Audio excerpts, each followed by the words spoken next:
Good morning, everyone. Welcome to our live streaming today. And we are here studying the Word of God. And our lesson for this morning is about obedience turns into blessings.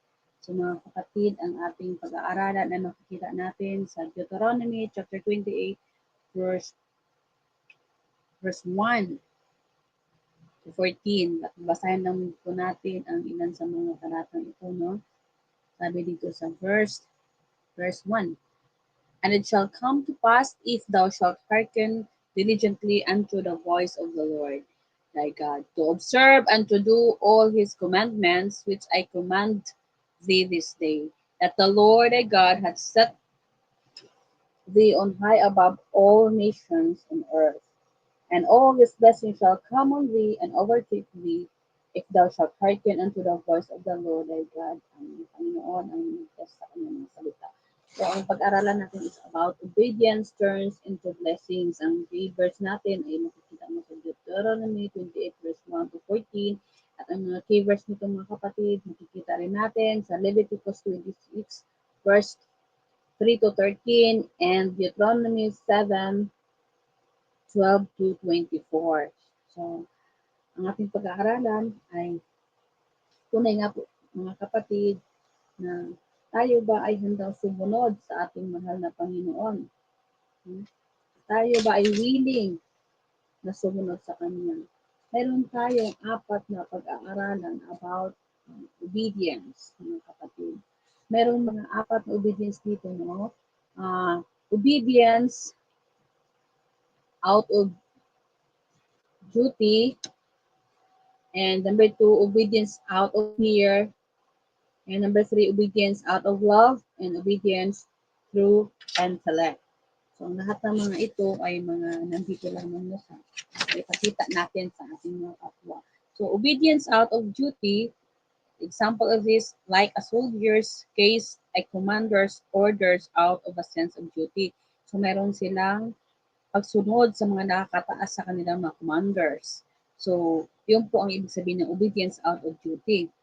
So, ang obedience out of fear naman, a slave obeys a master out of fear or punishment. So, yung mga slave, may mga bossing, may mga amo. So, sumusunod sila dahil natakot sila na parusahan o hindi sahuran. Okay, and number three naman is obedience out of love. A lover obeys another person out of love without expecting anything in return. So, example po natin dito is mga husband and wife.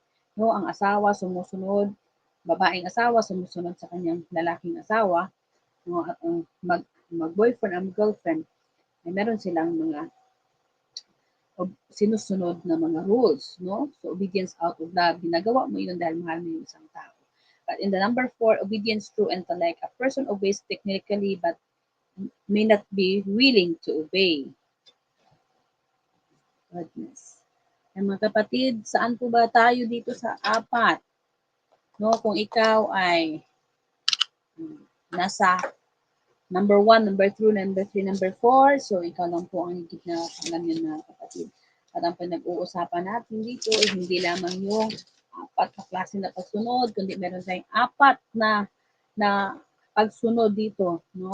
Other types of form of obedience, meron tayong apat na maririnig. It's about obedience, the constructive obedience, number 1. Number 2, destructive obedience. Number 3, internal obedience and external obedience. Ang number 1 and number 2 ay karaniwan natin itong naririnig, no? Dahil ito ay nandito sa pagsunod natin sa ating mga, lalo na sa government, no? Examples, constructive obedience, following traffic laws or moving out of the way of ambulance. So kapag may naririnig tayo ng mga na tunog ng ambulance, no, talagang tayo ay nagbibigay ng way para mauna ang ambulance, no?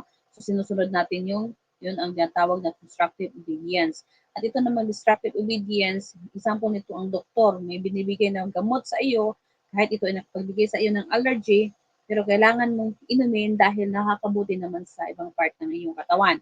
So, destructive obedience. Itong internal obedience is stemming from a transformed heart that seeks to honor God in all aspects of life. So ito yung ating pag-uusapan dito mga kapatid. internal obedience and external obedience. So, ang pagsunod sa Panginoon ay makikita mula sa puso, no? Ang pag-honor sa Panginoon makikita mula sa puso. At ito naman ay mahahayag, no? Makikita, magmamanifest through external obedience concerned with the outward observance of God's command. So, once nandoon na sa puso mo ang totaling pagsunod sa Panginoon, ang pag-honor sa Panginoon sa buhay mo, makikita ito, mayroon itong action, kaya ito yung tinatawag natin na external obedience, mga kapatid. At kapag ino-obey mo na ang Panginoon, mga kapatid, makikita yan ng lahat, no? Dahil ito yun ang ating mga example. How to walk obedience to God. How to walk in obedience to God. Number one, develop a desire to do what pleases God. So, ang ating sarili ay magkaroon ng desire na sa pagsunod sa Panginoon, na gagawin natin ang pagsunod sa Panginoon para si Lord ang matuwa sa buhay natin. So makikita natin yan, mga kapatid, sa 2 Corinthians 5. 2 Corinthians, 2 Corinthians chapter 5, verse 9. 2 Corinthians chapter 5, and verse 9. Ang sabi dyan, wherefore we labor that whether present or absent, we may be accepted with Him. Na verse 10, ano sabi? For we must all appear before the judgment seat of Christ, that everyone may receive the things done in his body according to that he hath done, whether it be good or bad. So, and 11, knowing therefore the fear of the Lord, we persuade men, but we are manifest, we made manifest unto God, and I trust also are made manifest in your conscience. So makikita, no, ang ating pagsunod sa Panginoon, magmamanifest ito, mga kapatid. And number two is love God and love others. So paano mo maipakita ang pagmamahal mo sa iyong kapwa, mga kapatid? No, sa Matthew 22, anong sabi dun sa Matthew 22, verse 37? Matthew 22, verse 37. Ang sabi diyan, mga kapatid, sabi ni Jesus, Jesus said unto him, thou shalt love the Lord thy God with all thy heart, and with all thy soul, and with all thy mind. This is the first and great commandment. And the second is like unto it, thou shalt love thy neighbor as thyself. So yun ang dapat natin gawin, no? Mahalin natin ang Diyos. Love God and love others, at mahalin natin ang kapwa tulad ng ating sarili, mga kapatid.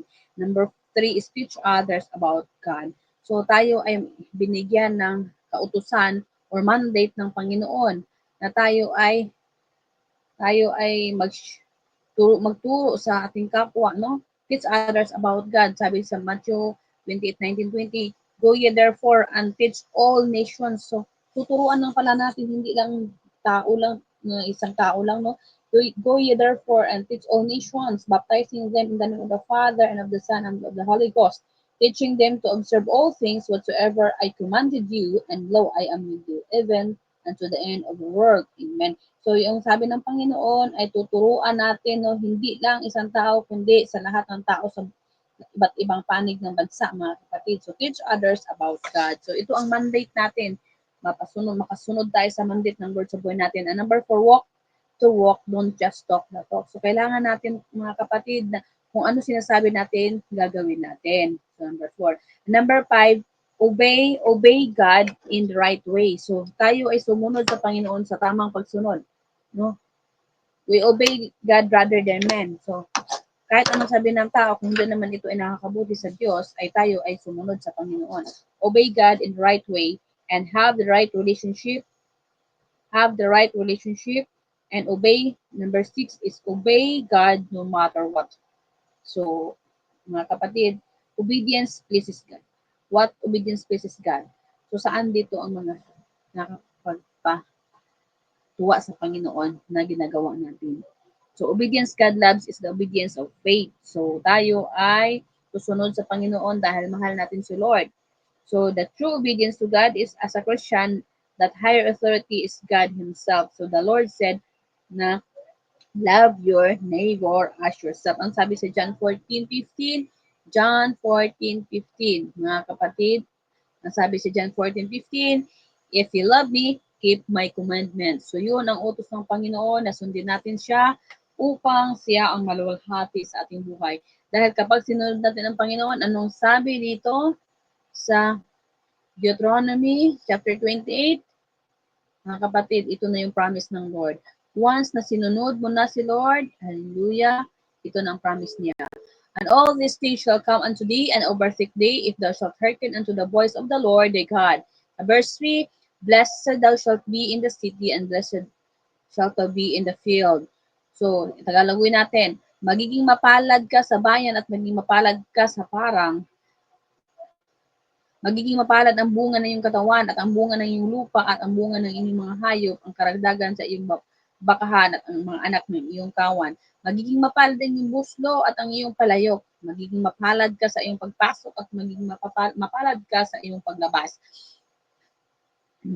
Pasasaktan ng Panginoon sa harap mo ang iyong mga kaaway na nagbabangon laban sa iyo. Sila'y lalabas laban sa iyo sa 100 at tatakas sa harap mo sa 700. Igagawad sa iyo ng Panginoon ang kanyang pagpapala sa iyong mga kamalig at sa lahat ng pagpatungan mo ng iyong kamay at pagpapalain kanya sa lupain na ibinigay sa iyo ng Panginoong Diyos.